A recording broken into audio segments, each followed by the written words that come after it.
proklamasi kami, bangsa Indonesia, dengan ini menyatakan kemerdekaan Indonesia. Hal-hal yang mengenai pemindahan kekuasaan dan lain-lain diselenggarakan dengan cara saksana dan dalam tempo yang sesingkat-singkatnya. Jakarta, 17 Agustus 1945, atas nama bangsa Indonesia, Soekarno, Hatta. Kewajiban kita berjuang, bukan menang, saudara.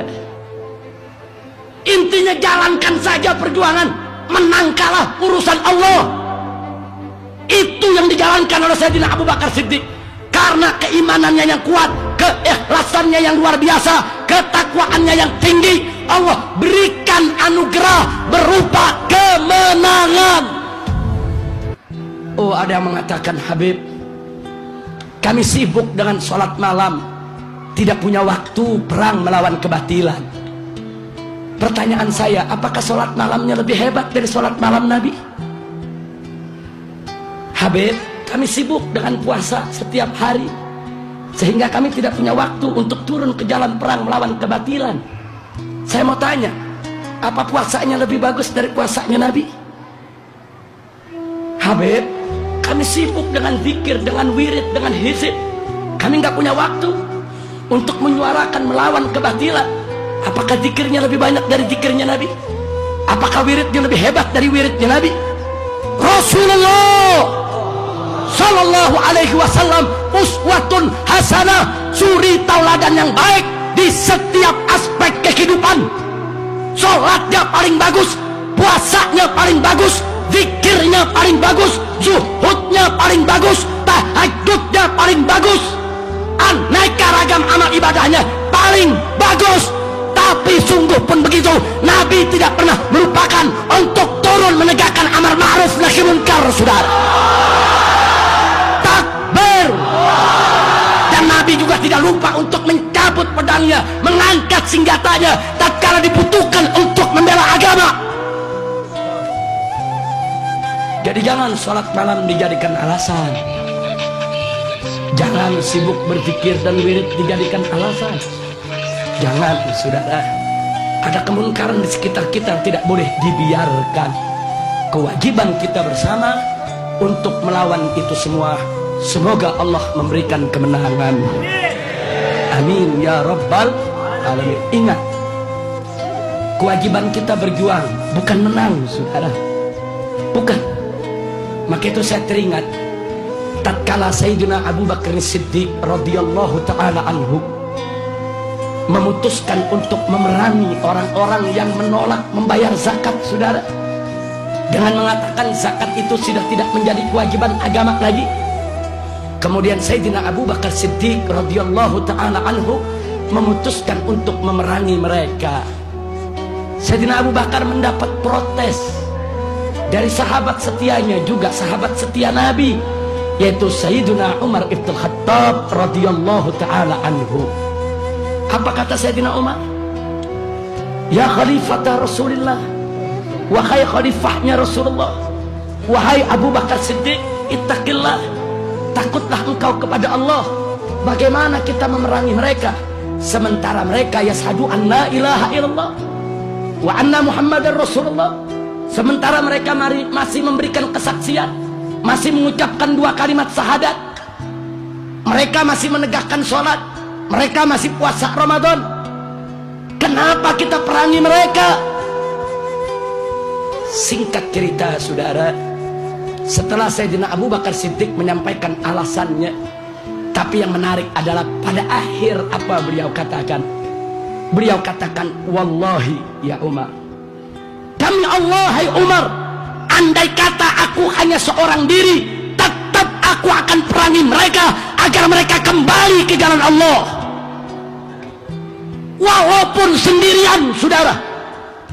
Sayyidina Abu Bakar tidak peduli, karena beliau yakin ini adalah perjuangan yang hak, yang mereka harus dikembalikan kepada yang hak, tidak boleh kompromi dengan kebatilan. Makanya beliau katakan, walaupun aku sendiri ya Allah, walaupun satu Madinah nggak ada yang ikut, aku sendirian perang, tetap aku perangi mereka agar mereka kembali ke jalan Allah. Setelah Sayyidina Abu Bakar mengatakan sedemikian rupa, Sayyidina Umar Ibn Khattab radhiyallahu taala anhu tidak ada pilihan kecuali sam'an wa ta'ah. Kami dengar, kami taat ya Abu Bakrin. Singkat cerita, Sayyidina Abu Bakar wafat, Sayyidina Umar menjadi khalifah. Lalu tatkala Sayyidina Umar menjadi khalifah, apa beliau katakan? Taulah Abu Bakar, andai kata tidak ada Abu Bakar dulu, niscaya syariat zakat sudah hilang, tidak diamalkan orang. Masya Allah. Artinya di belakang hari kemudian Sayyidina Umar mengakui bahwa kegigihan Abu Bakar di jalan yang benar, sikap Abu Bakar adalah benar, putusan Abu Bakar adalah benar, bahwa kebatilan tidak boleh diajak kompromi, kebatilan harus dilawan, kebatilan harus dimusnahkan, yang hak harus disuarakan dan diperjuangkan, saudara. Takbir. Kenapa Sayyidina Abu Bakar begitu keras, bersikukuh gigih, walaupun sendiri akan beliau lawan? Padahal yang namanya sendirian melawan musuh begitu banyak, di atas kertas kalkulasi ilmu perang tidak akan menang, saudara. Tapi kenapa Sayyidina Abu Bakar tetap gigih? Jawabnya seperti yang saya katakan tadi, kewajiban kita berjuang, bukan menang, saudara. Intinya jalankan saja perjuangan, menang kalah urusan Allah. Itu yang dijalankan oleh Sayyidina Abu Bakar Siddiq. Karena keimanannya yang kuat, keikhlasannya yang luar biasa, ketakwaannya yang tinggi, Allah berikan anugerah berupa kemenangan. Jadi kemenangan itu adalah minhatun ilahiyah, anugerah ilahi, saudara. Manakala kita sudah berjuang, manakala kita sudah menjalankan kewajiban dengan ikhlas karena Allah, enggak usah khawatir, kemenangan akan menjemput kita, saudara. Kenapa? Karena Allah berjanji dalam ayat yang lain, faqala ta'ala in tansurullah yansurkum wa yutsabbit aqdamakum.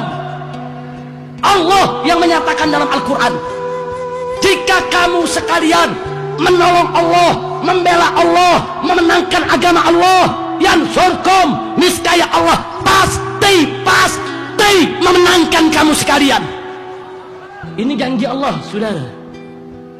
Maka itu dalam perjuangan yang penting adalah satu, laksanakan saja kewajiban kita dengan syarat ikhlas mencari ridha Allah. Soal menang kalah, serahkan saja kepada Allah. Fa idza azamta fatawakkal 'ala Allah. Kalau kau sudah membulatkan tekad, maka tawakallah, serahkan kepada Allah tentang hasilnya. Alhamdulillah.